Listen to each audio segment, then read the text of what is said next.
Welcome to today's seminar on crowdfunding.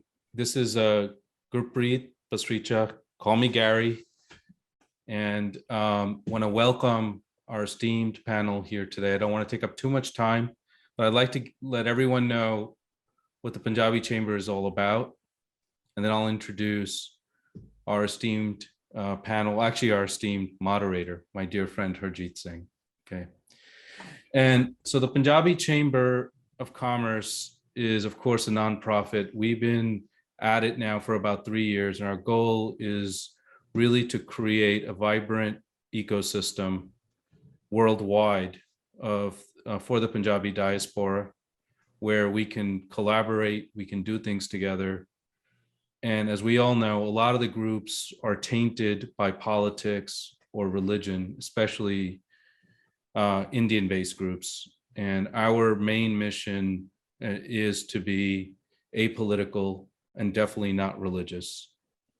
And so we want to provide opportunities for everyone, even people that aren't entrepreneurs, to explore entrepreneurism, to explore working together in a really fruitful way, in an organized way.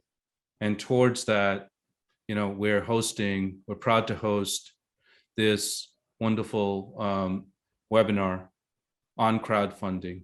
So with that, I'd like to welcome my dear friend, Harjit Singh. And if I had about 3-4 hours, I'd tell you a little bit about Harjit. But Harjit and we share such a bond. We're both Baruch graduates, proud Baruch graduates. And Harjit is, more than anyone I know, a self-made businessman, entrepreneur, and he's done it really, how do I say it? He is probably our biggest success story. And Harjit, I love you. I'm going to say a little bit more about you, your background as well, not just my love for you. But so Harjit is a corporate strategy professional. He has over a decade of experience in investment banking, private equity, venture capital, and trade finance. And he's been leading corporate and M&A strategy for KiwiTech, and it's a portfolio of 500 tech startup companies. And he's also a strategic advisor to Tiger Bridge and other companies. And previously, Harjit ran EB5 USA Services, a platform for high net worth individuals to invest in the US, Canada, Grenada, Portugal for residency. And Harjit is on the board of TIE New York. So I'm going to hand it over to you, Harjit. Thank you.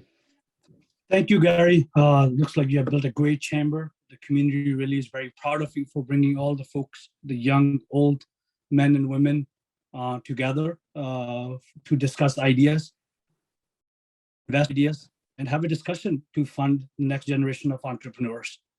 As both you and I know that, look, there are many ways to raising capital.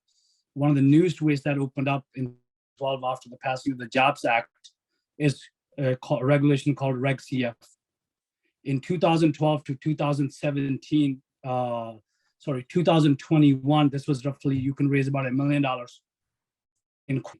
In March of 2021, this market exploded, and now startups can raise as much as $5 million in any calendar year in Reg CF. And this has opened up doors for entrepreneurs like Chris Lustrino and very successful like Neeraj Bhargava. If I would probably describe your profiles, high achievers. So I thought it would be interesting for us to bring a community-wide entrepreneurs like Chris Lustrino raise capital from the crowd, and why successful entrepreneurs who has billions of dollars in their lifetimes raise capital from the crowd.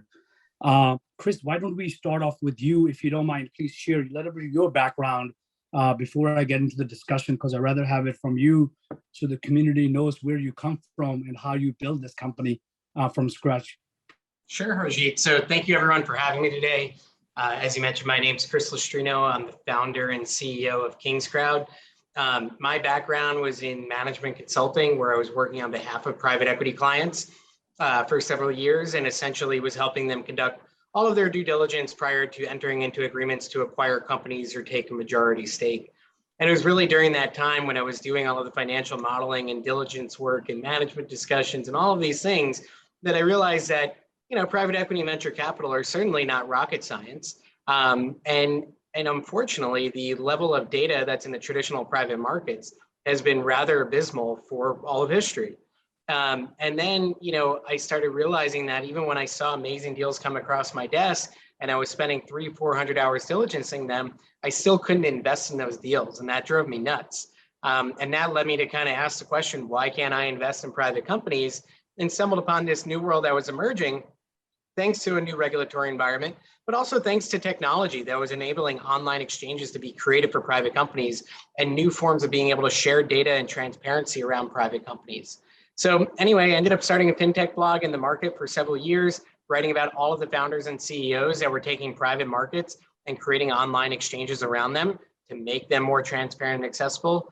That was eventually acquired in 2018. And I started KingsCrowd with the very simple idea of creating really the first kind of Bloomberg Morningstar data solution for retail investors that were looking to invest into private companies via all of these new online private exchanges. Thank you, Chris. It looks, I've been following your journey for the past 3.5 years and really been, receptive for you to speak at a bunch of platforms because, not every single time you raise money from angels and venture capitalists, right? Sometimes you need to build a company which is funded by your users, your clients, right? That's the theme that you've been playing it off. It looks like it, you have played it well, and people, you're on entrepreneurs who are on your platform, and people, even you're the only, data science or gatekeeper or a scorekeeper.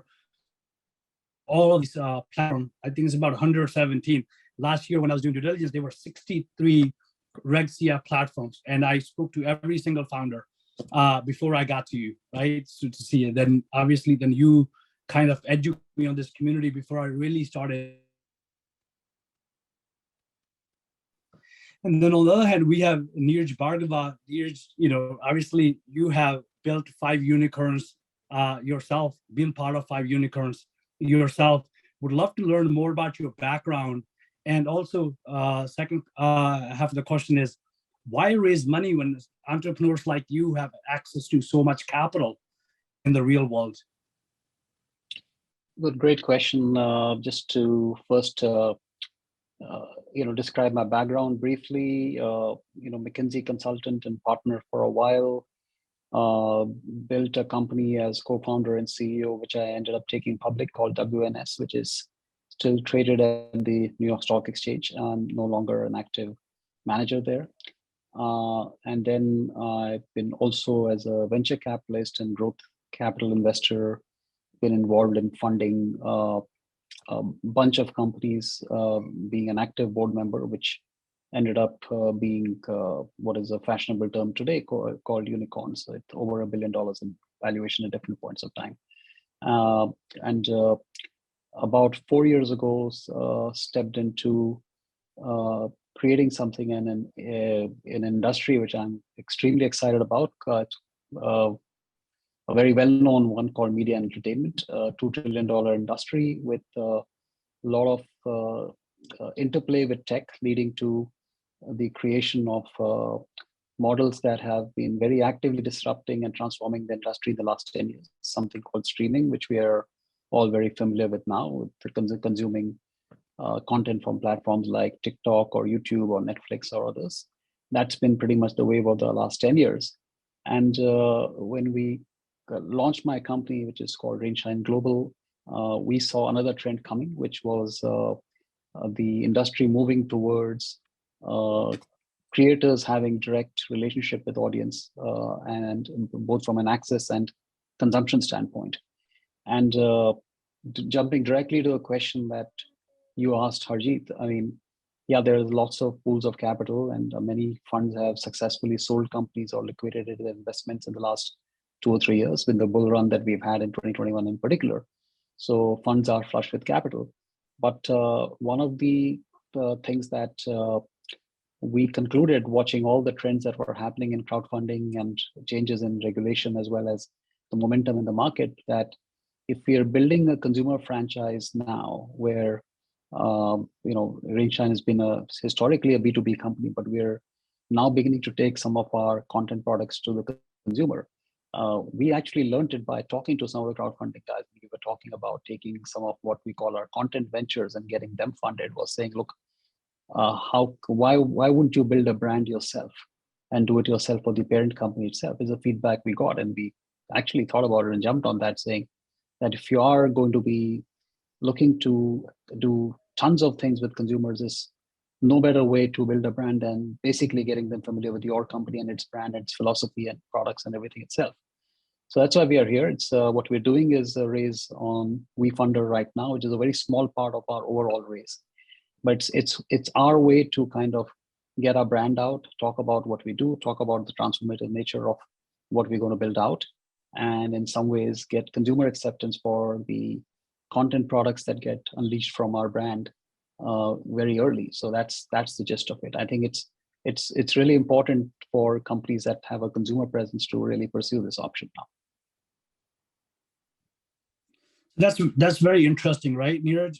If you see some of the journeys of these filmmakers, especially independents, they're raising money on Kickstarter, right? The whole team of decentralizing consumption and people actually owning, or they're spending time to watch content, they'll be able to make money from this investing into content, right? I read a couple of your blogs, pretty fascinating in the last couple of weeks. So, I was thinking about this. You can probably create having Pokemon, Squid Games, and some of these things, if they were publicly traded, if they were funded like angels, venture capitalists, and private equity route, some of these could have been publicly traded if they were gone the traditional route. So pretty impressive.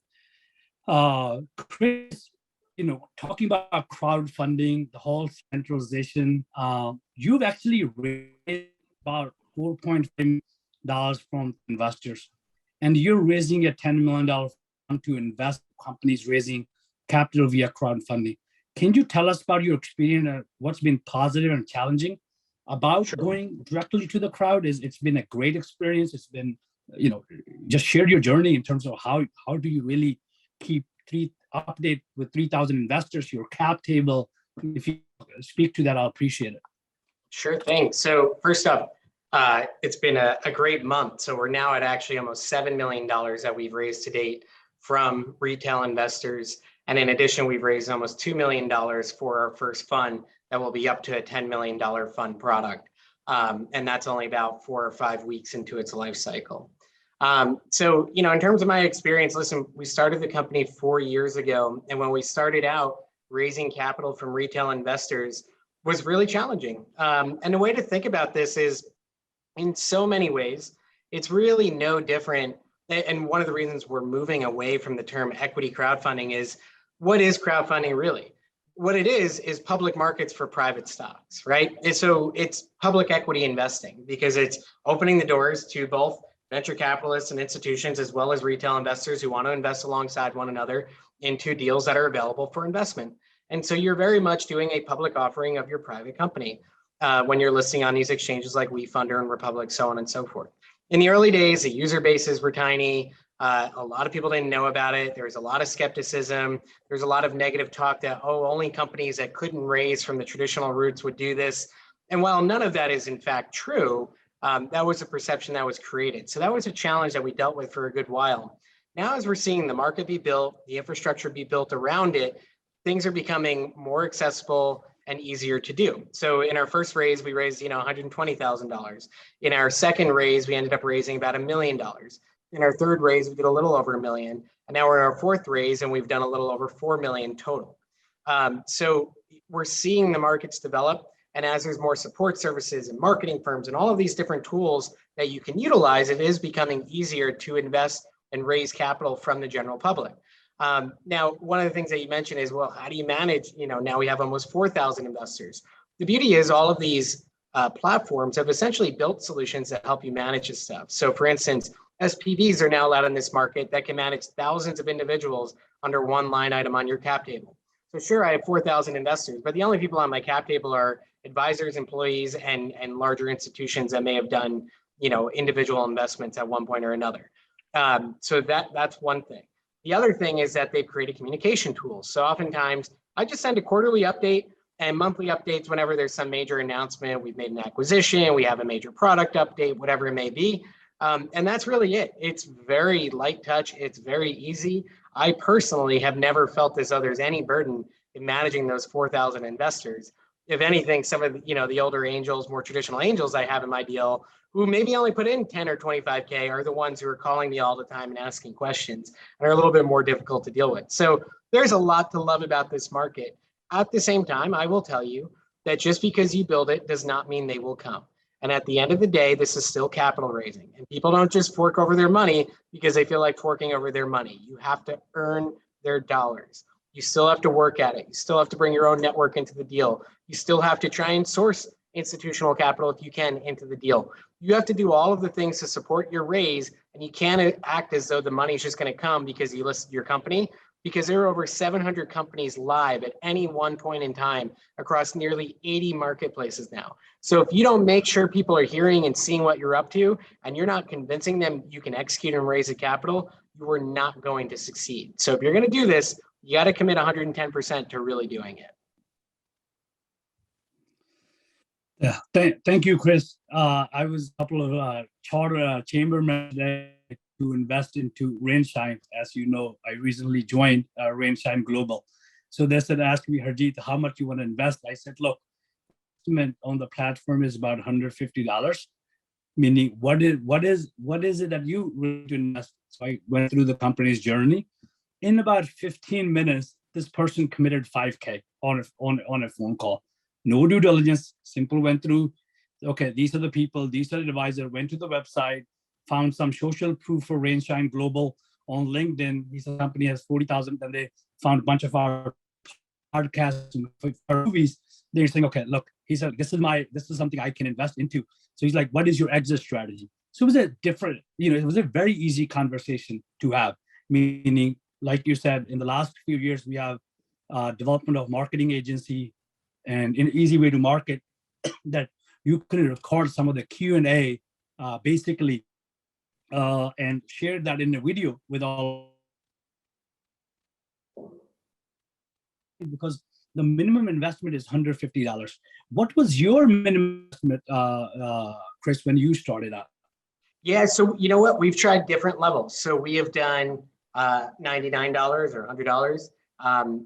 So we did that for a few rounds. We've done $250, and that worked pretty well. And then we're testing something new this round, which is $1,000. And one thing I will say is, we prefer to be as low as possible because that gets as many people partaking as possible. But you will find that there are plenty of people with a great deal of capital that if you make it 100, they'll put in 100. You make it 1,000, they'll put in 1,000. So there is that trade-off, and it's a little bit of like a gamification thing, figuring out what's the dollar amount that makes most sense. Typically, what I would recommend is if you want to be considered accessible, do 250. If you're looking to try and get the most bang for your buck, you probably want to go more 500 to 1,000. Thank you, Chris. So like I said, Rainshine, 99 cents is basically for you was like a Walmart concept, right? If you put 99 to it, they'll buy, right? Better Exactly. than like $100. Mm-hmm. $9.99 would have been probably better. In Rainshine, we're testing this out with the $50. Neeraj, I read 2 of your recent blogs, and they were very, very feedback when I shared it, about the whole concept behind Rainshine and your theme of utilizing media and entertainment. Can you please elaborate on this, and especially when you're decentralizing, you're going directly to the consumer? Why is the end consumer so important to you that you decided that, if you have 50 movies, you can raise the money from the crowd, that you don't really need financing for these projects or these? Yeah, so firstly, there are some very powerful underpinnings that are leading to an environment for the media entertainment industry getting transformed yet another time. I mean, essentially, I think Chris referred to some technologies. I think we have plenty of them. Today, you can basically rent the video player of Vimeo and become a broadcaster on your website for barely a few $100s a month. You can essentially accept payments using Stripe or PayPal for almost nothing. You can fractionalize your stake or stock in your company to the extent that you can get people to invest and come in at $10. That's what Robinhood and all these guys do. Then there's blockchain, which allows you to capture your transactions transparently, a big deal in this industry where everything typically is opaque. And frankly, opaqueness leads to mistrust, which leads to investors not wanting to invest. So once you embrace blockchain and start using the open ledger, then that's also transformative as well. And then there's, of course, the fact that creators today are very, very connected to their fans on social media in millions and millions of numbers. And that itself is a wealth an asset that they can exploit. So you add up all these things together, it's creating an environment for something we refer to as DeFi or direct to fans. And that to us is something that you're going to see pretty significantly. And what we are looking to do is actually quite simple, which is being done in even several other industries, which is that if there is someone branded offering a product, like you want to book supply of a specific brand of chemicals from a well-known European chemical supplier, you actually pay them some advance, and then they send you the stuff. You want to actually take real estate and major real estate developers apartment complex, a new one that's being built up, you give them some advances and then you get it. If somebody is making a movie today and he or she is branded, and that usually quality products come from these guys, why wouldn't they be pre-selling tickets? So that pre-sale of the tickets generates the fund to make the movie itself, or a game, or a music album, and all that. So what we've done basically is created a platform that takes advantage of all the technology we mentioned, and essentially offer creators an environment like what Shopify has done for retailing, the ability to go to an audience directly, and essentially do everything from capitalizing, raising money to create the content, managing the digital rights and the contracts on the platform, as well as going direct to audience. And obviously, if somebody is investing, they become your biggest ambassadors and consumers. And that's the other advantage of going that route as well.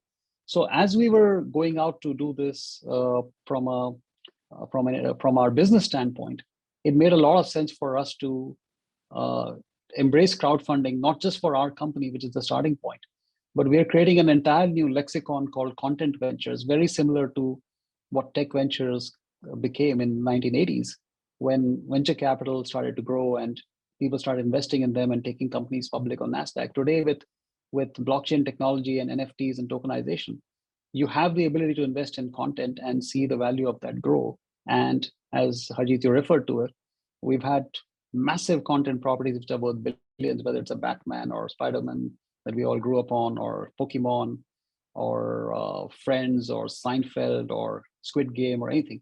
These are worth billions too, and people haven't had the opportunity to invest. And I think with the platform that we're creating, that is the opportunity it creates, and that's the part of what we call is that the media and entertainment will be creator-led, and we want to be in the forefront of driving that now.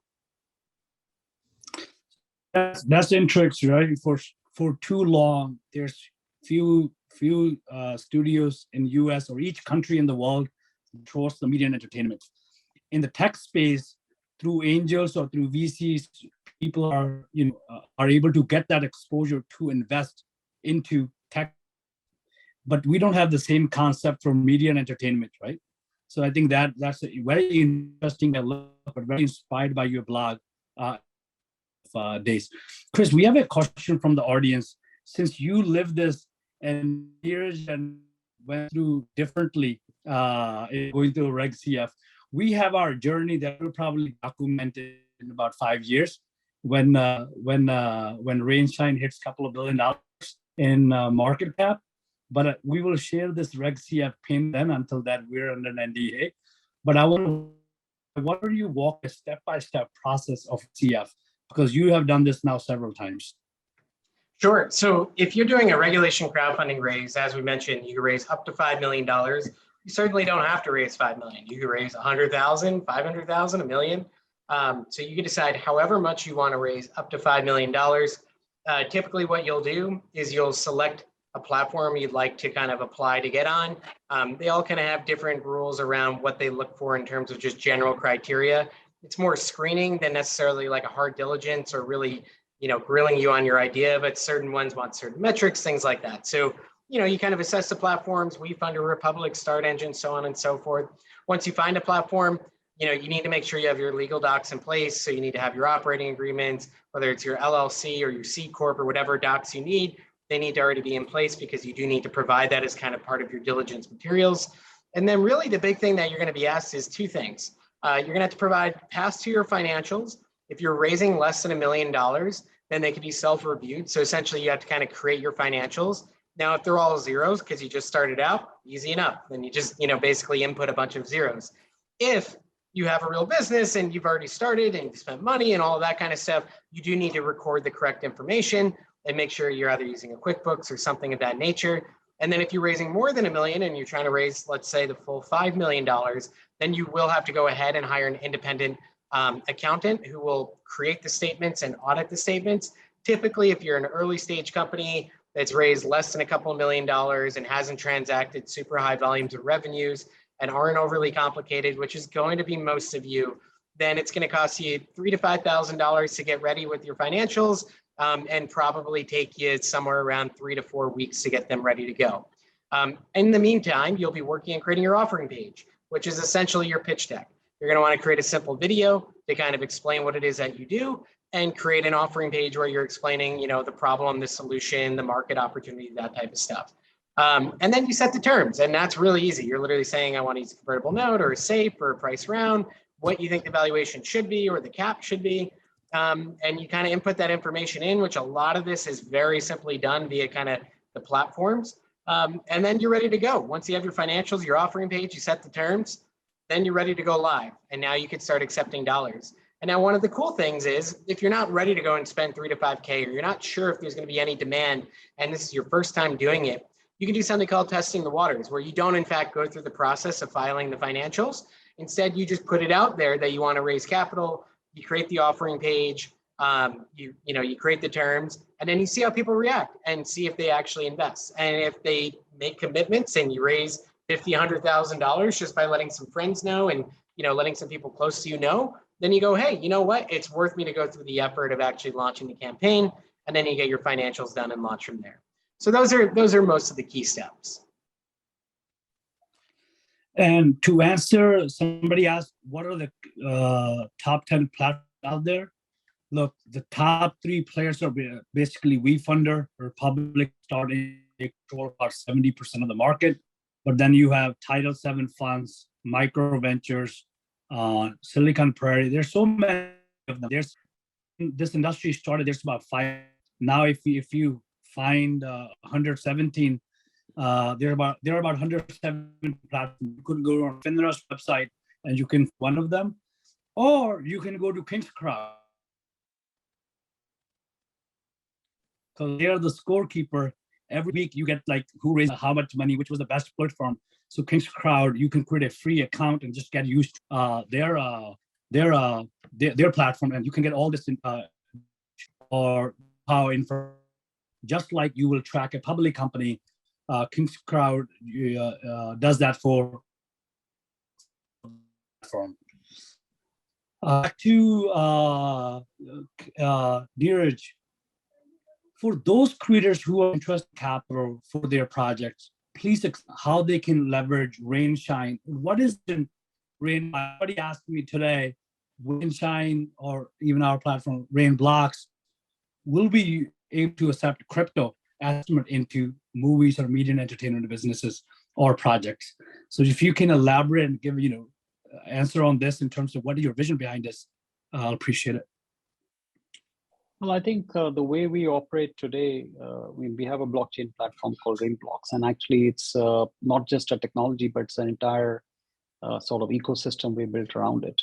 So first of all, we have a process for selecting and kind of onboarding a project, which is largely dependent on classic assessment that any funder or, for that matter, investment bank would make when you're taking something out to public, saying, look, is it worthwhile to do it? And you look at all the different aspects of that.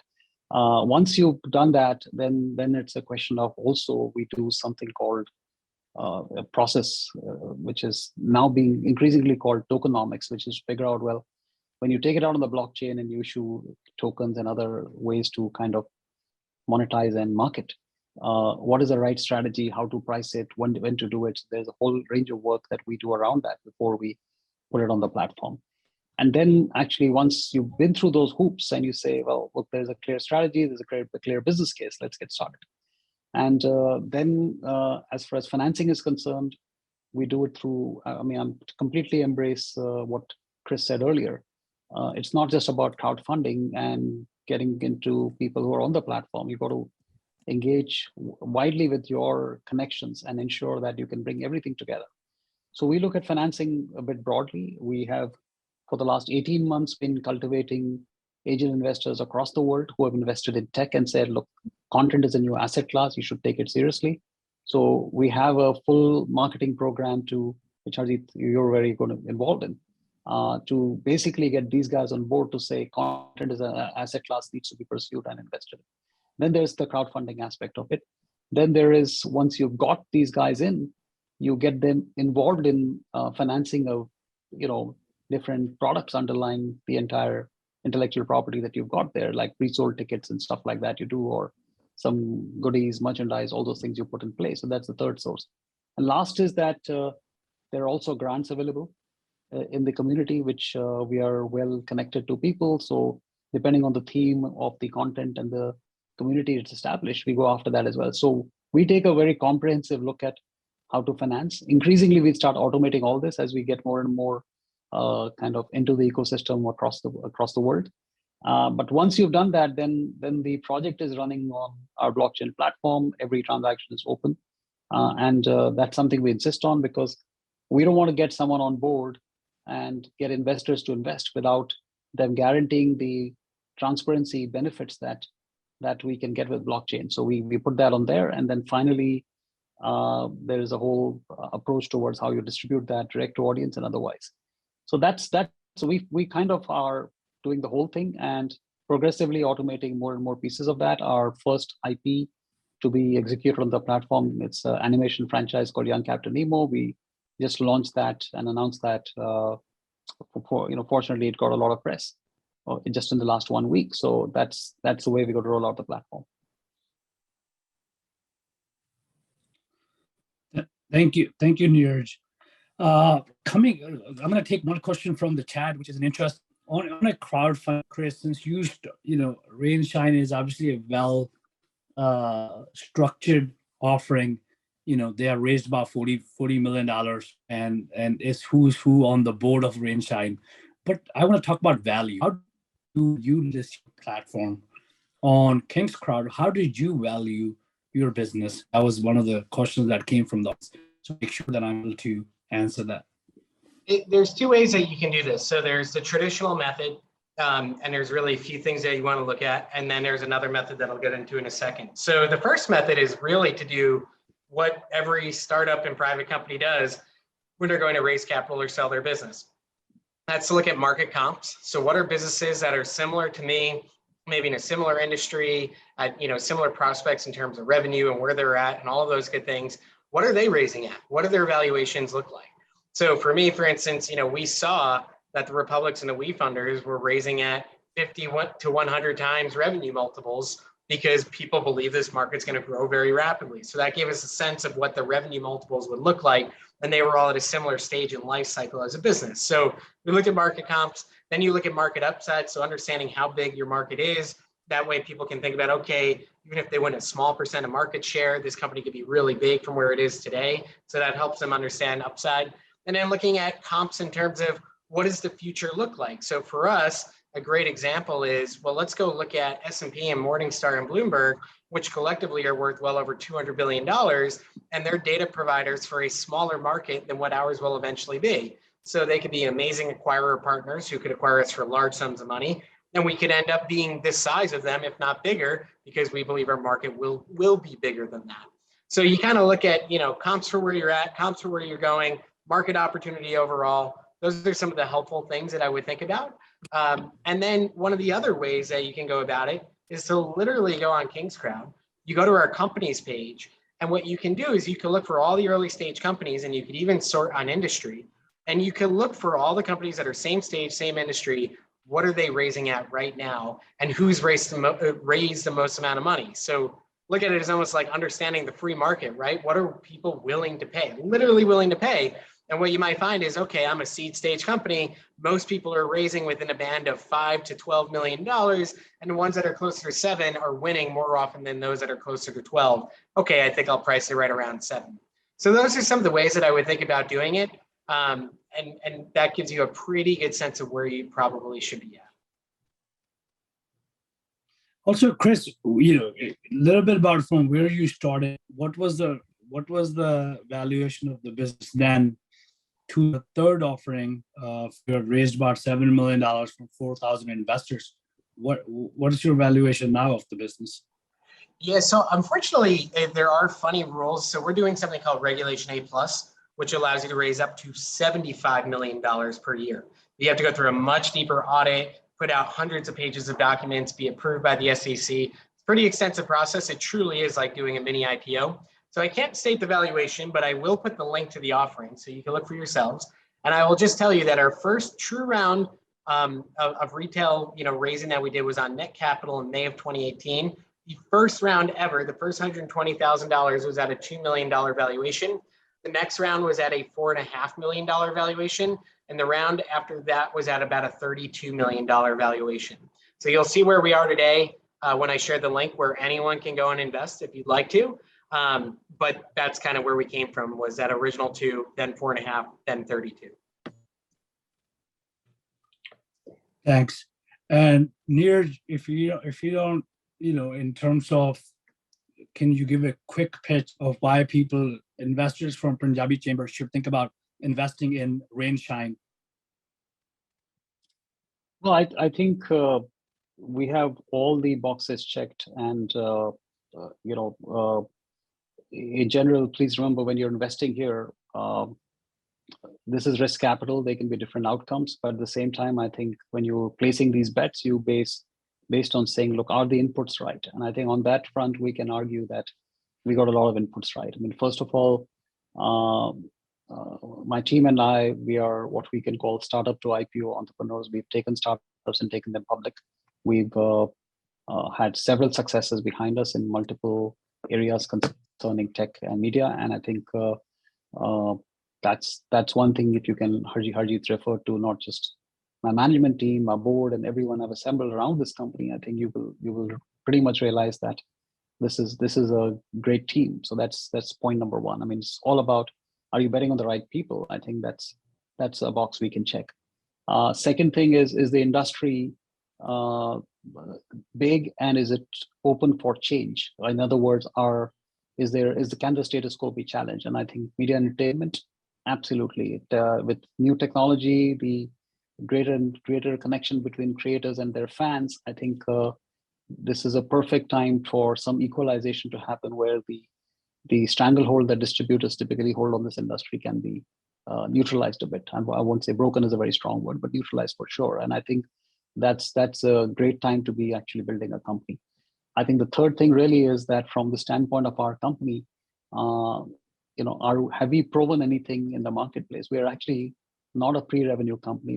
We've completed the last fiscal at about $16 to $17 million in revenue. We just started getting our audit done. Our fiscal year ended in March, and we're growing at 50 to 100% a year. And this is during COVID, by the way. Our industry, from a production standpoint, creation standpoint, significantly got affected by COVID. So we grew despite that. And with the opening up of activity, we think we can grow at 100% a year for a while.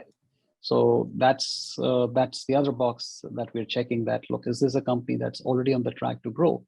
And finally, I think it's also about relationships and talent that we've got access to from the perspective. I mean, we check two boxes there. One is creative talent. I think we work with some exceptional people, including large production houses, studios in Hollywood, which allows us access to a lot of great intellectual property that we can take to market. And then finally, in terms of how we've hired and built our team, I think that's the other part. We're already global, present in multiple countries. So everything that is required from the perspective of growing and monetizing is in place today. And we're ready to, take advantage of things opening out after COVID and lockdowns, that we can really unleash the potential that we built in the company. Thanks, Neeraj. And Chris, if you please don't mind, share your pitch why KingsCrowd, investing. Obviously, you have 4,000 investors. You have 2 million, which is taking off, and other than having millions to register on your database. Give a pitch about your fund is the fund is raising money from, is the holding company raising money? Share that with us. Absolutely. So, we are building a company for a market where in the next decade, every retail investor, really globally, if we're being completely honest, has the opportunity to invest in every private asset that's ever existed, but hasn't been accessible to the general public. And that's everything from pre-seed to pre-IPO companies, which we're already seeing well over $30 billion a year be transacted into via online exchanges. We have billions of dollars pouring into real estate, fractional shares in commercial properties and residential properties and multifamily, so on and so forth. We have hundreds of millions of dollars going into the collectibles category that is just completely taken off this year. And then you have digital securities, right? Everything from NFTs to crypto, so on and so forth. So if you look at that, what we have is trillions and trillions of dollars in private market assets moving online to be traded over the next decade.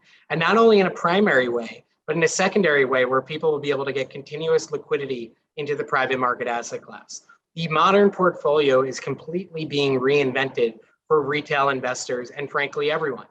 And so what that means is that if you can be the company that owns the world's private market data and becomes the central source for search, diligence, management, and then fund creation eventually, you own a massive, massive opportunity. As I've already mentioned, we look at the likes of Bloomberg and S&P and Morningstar, and those three companies, and there are many, many more, just for the public equity markets that are not in the trillions of dollars as the private markets are, represent over $200 billion in value. We are the first mover in our category. We started 4 years ago. We've already rated thousands of companies, created a patented rating algorithm that has scored billions in transactions. And we are way out ahead of the curve with over 400,000 subscribers to our service. And we're just getting started in truly monetizing the business, including about a month and a half ago, launching the first data-driven kind of index fund for the new retail investor private markets, where we're going to utilize this automated deal flow and our data to drive decision-making, create themed fund products, create one-click diversification into 100+ private companies for anyone that wants to be able to do so. So we're really excited about what we believe is a multi-billion-dollar opportunity to be the data platform of choice when it comes to private market investing over the next decade. So thank you. I appreciate Ahmad. When I reached out to him to invest into KingsCrowd, he opened up doors, including one that's right next to him, which is you, and also other communities. Really appreciate it. Chris Lustrino is an ultimate giver when helping doors who are raising money from the crowdfunding platform. So thank you, and giving us a platform, companies platform to succeed, something that you didn't have. Congratulations to your success. And Neeraj, thank you for your time. I know it's 2 p.m. 2 a.m. Sorry, 2 a.m. in Dubai, and you took this, and you had a really appreciated chatter with the Punjabi Chamber of Commerce to see if they can they agree to market this on to their members through email, something that I will be able to share both of the offerings on their platforms. rain, shine, we've been lucky because I know the chamber really well. Drive $5,000 rain, shine this morning verbally. Now I'm putting on a paper to signing off. Both of you, thank you, Pastricha, for giving us this platform, and Akash and Brenda for making this happen. Terrific. Thanks, Harjit. Pleasure to be here.